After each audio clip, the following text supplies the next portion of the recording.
Chers amis, je veux aller droit au but. La situation sociopolitique en RDC est extrêmement grave. Si l'on y prend garde, nous risquons d'assister à une situation de chaos généralisé à l'image de ce qui s'est produit au Rwanda en avril 1994. Certains diront que je suis alarmiste. Oui, je le suis parce que la crise actuelle, invisible à l'œil nu pour certains, prend des proportions de plus en plus inquiétantes. On a le tribalisme, on a des tensions tribales aujourd'hui qu'on ne peut plus ignorer ou faire comme si elles n'existaient pas. Moi, je suis de ceux qui n'ont pas de problème à ce que Félix Tshisekedi fasse des nominations à la présidence ou ailleurs de ses frères tribales. Je n'ai pas de problème à ce que des Balouba, nos compatriotes Louba, occupent des fonctions importantes dans le pays. À partir du moment où ce sont des Congolais, à partir du moment d'expertise, à partir du moment où le savoir-faire, je n'ai pas de problème qu'on remplisse les institutions des Balouba. En même temps, je suis conscient de la réalité sociologique de notre pays qui fait que ce genre de situation provoque toujours des grincements de dents. Et là, on est en train d'assister à la montée en puissance des sentiments anti-Louba dans le pays. Et du côté de nos compatriotes du Kasaï, en tout cas de certains d'entre eux, il y a aussi une forme d'animosité, d'intolérance à l'égard de tout ce qui est critique à l'égard de Félix Tshisekedi et de son pouvoir. Et ça, c'est dangereux. Et cette situation risque de déboucher sur une situation de crise beaucoup plus importante que celle qu'on a vue ou pu observer au Rwanda. Pourquoi? Parce qu'au Rwanda, contrairement à ce qu'on a toujours dit, la crise n'était pas ethnique, elle était politique et régionale. Pourquoi? Parce qu'il y avait d'un côté les Hutus du Nord qui étaient au pouvoir, donc le président Habyarimana, et de l'autre les Hutus du Sud qui lui en voulaient depuis le coup d'État de 1973, qui avait écarté le président Grégoire Kayibanda, qui était Hutu du Sud.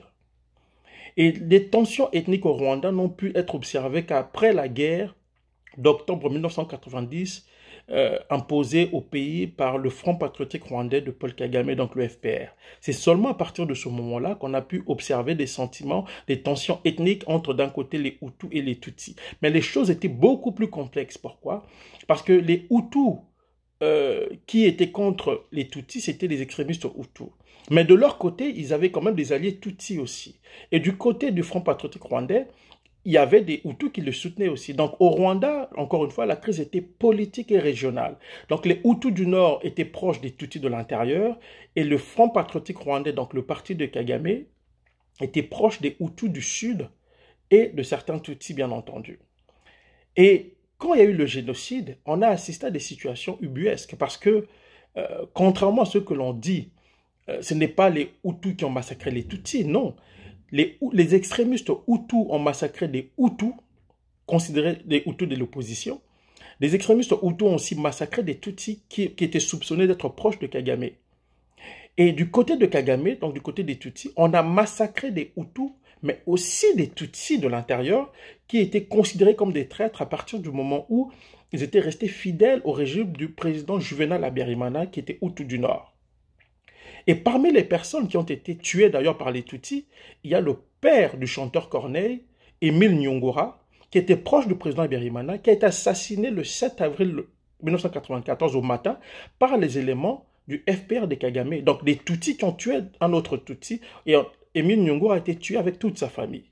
Un autre personnage a été tué, Tutsi, c'est le ministre Landlo Ndasingwa, qui est en réalité le grand frère de Louise Mushikiwabo, l'actuel secrétaire général de la francophonie, ancienne ministre des Affaires étrangères du Rwanda. Donc Louise Mushikiwabo, aujourd'hui qui est proche de Kagame, sa famille a été décimée par les extrémistes Tutsis proches de Kagame. Donc quand on analyse froidement les événements au Rwanda, on se rend compte que le conflit est politique, régional, avec une dimension ethnique qui relève davantage de l'instrumentalisation. Mais en RDC, c'est différent. Pourquoi? Parce qu'on a d'un côté tous les Congolais réunis et de l'autre nos compatriotes du Kasaï qui sont soupçonnés ou suspectés d'être de connivence avec le régime. Ce qui n'est pas faux en partie. Mais il faut en même temps préciser que ce n'est pas tous les Kassaïens qui soutiennent Félix Tshisekedi. Le pouvoir de Félix Tshisekedi est aujourd'hui perçu comme un pouvoir tribal, pas comme un pouvoir congolais. Et c'est en cela que la situation est dangereuse, est extrêmement dangereuse. Et c'est en cela que la situation diffère de la situation rwandaise où la nature du conflit était politique et régionale et on a instrumentalisé le fait ethnique. En RDC, le conflit qui est latent, qui est en train de voir le jour, c'est un conflit purement tribal. Entre d'un côté toutes les tribus rassemblées et de l'autre le compatriote du Kasaï. Et c'est dangereux. Moi, j'en appelle ici à la responsabilité et au courage de nos compatriotes du Kasaï qui ne se reconnaissent pas dans le régime de Félix Tshisekedi. Prenez vos responsabilités et dénoncez le climat d'intolérance, l'intégrisme des vôtres, qui sont aussi nos compatriotes, qui sont aussi nos frères et nos sœurs. Il faut dénoncer cela avant qu'il ne soit trop tard. Et du côté de ceux qui estiment que tous les Kassaïens sont mauvais, je dis non. Parce que le pouvoir de Félix Tshisekedi est idéologiquement un pouvoir kassaïen, idéologiquement. Mais dans les faits, c'est un pouvoir d'un homme, de ses proches et de son clan, de ceux qui l'entourent. Quand vous allez voir la situation au Kasaï, elle est catastrophique. Donc ce pouvoir, on ne peut pas dire que ce pouvoir travaille pour les Kassaïens à partir du moment où le Kasaï souffre. C'est un pouvoir kassaïen sur le plan idéologique, mais pas sur le plan pratique. Et c'est la raison pour laquelle j'en appelle à la responsabilité et au courage de nos compatriotes du Kasaï qui ne se reconnaissent pas en Félix Tshisekedi dans son pouvoir. Prenez votre courage entre deux mains, dénoncez le climat délétère qui s'installe de plus en plus dans la société congolaise. Entre autres, à cause, entre autres, de la plupart des intégristes de l'UDPS et même des intégristes Luba ou de compatriotes qui sont intolérants. Il faut le dénoncer, il ne faut pas avoir peur de le dire. Vous savez, au Rwanda en 90, lorsque le FPR a envahi le pays, des intellectuels Tutsis ont pris la parole en public et se sont distancés des actions de Kagame. Pourquoi? Parce qu'ils avaient compris que ce pouvoir-là pouvait amener à la division des Rwandais et causer des dommages irréversibles. Et on l'a vu avec le génocide. Et on a vu comment ce même FPR s'est attaqué aux Tutsis aussi. Donc, que nos compatriotes du Kasaï, qui sont lucides, ils sont nombreux, qui ne se reconnaissent pas dans ce pouvoir, pardon, vous devez prendre vos responsabilités. On ne peut plus être dans des faux fuyants, on ne peut plus critiquer le pouvoir de Félix Tshisekedi à bas bruit. Non, il faut prendre ses responsabilités. Il faut se distancer de ce qui se fait en votre nom. Parce que ce pouvoir et ses intégristes font des choses au nom de tous les Kassaïens et la foule ne réfléchit pas. Tous les Congolais qui observent ça se disent « Mais Loubandé Bazo Salabon ». Et face à votre silence, il est normal que les gens deviennent indignés. Il est normal que les gens se disent que tous sont dans le même sac. Même si cela en réalité n'est pas vrai. Nous avons des amis kassaïens avec lesquels les amitiés ont été rompues.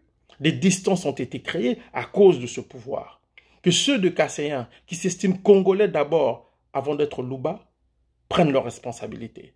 Que l'intelligence kassaïenne, que les notables kassaïens prennent leurs responsabilités parce que cette situation peut déboucher sur une crise irréversible. Pire que ce qui s'est passé au Rwanda. Et je vous dis, si en 2023, Félix Tshisekedi se permet de s'imposer par la force ou par la fraude, et si les gens se sentent incapables de le déboulonner, ils vont s'attaquer aux Kassaïens dans tous les coins de la République. Et prenez au sérieux ce que je vous dis. Lisez la psychologie des foules pour comprendre comment les foules réfléchissent et réagissent à certaines situations. Le Congo nous appartient à nous tous. Le Congo appartient aux Kassaïens, aux Bangala, aux Baluba, à ceux qu'on appelle les Swahili et à tant d'autres peuples. Alors il est temps en fait, de mettre fin à cette situation. Et la seule manière de remédier au climat délétère, en tout cas de corriger le tir et de faire en sorte que ce climat délétère prenne fin, c'est de dénoncer les intégristes où qu'ils soient, à commencer par les intégristes Luba qui sont très très intolérants. Et ceux qui peuvent jouer ce rôle de manière beaucoup plus responsable, afin d'emmener les uns et les autres à la raison, ce sont nos compatriotes du Kasaï.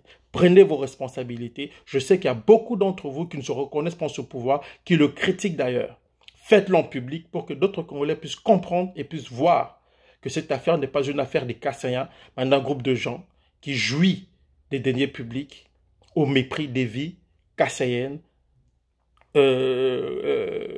équatoriennes, kivussiennes et j'en passe. La responsabilité vous revient J'en appelle à la responsabilité de nos compatriotes du Kasaï. Notables, intelligentsia, militants de la société civile, prenez vos responsabilités. On a vu des pasteurs soutenir Félix Tshisekedi de manière très grossière. Des pasteurs promettre la mort à ceux qui vont critiquer Félix Tshisekedi, des pasteurs kassaïens. Tout ça ne fait qu'alimenter le climat de méfiance entre les Congolais d'un côté et les autres Congolais kassaïens de l'autre. Et ça, c'est inacceptable dans un pays que Mobutu nous a légué dans l'unité. On peut tout le reprocher, mais on ne peut pas le reprocher d'avoir rassemblé les Congolais autour d'un idéal. Alors il est temps, chers amis kassaïens, de prendre vos responsabilités.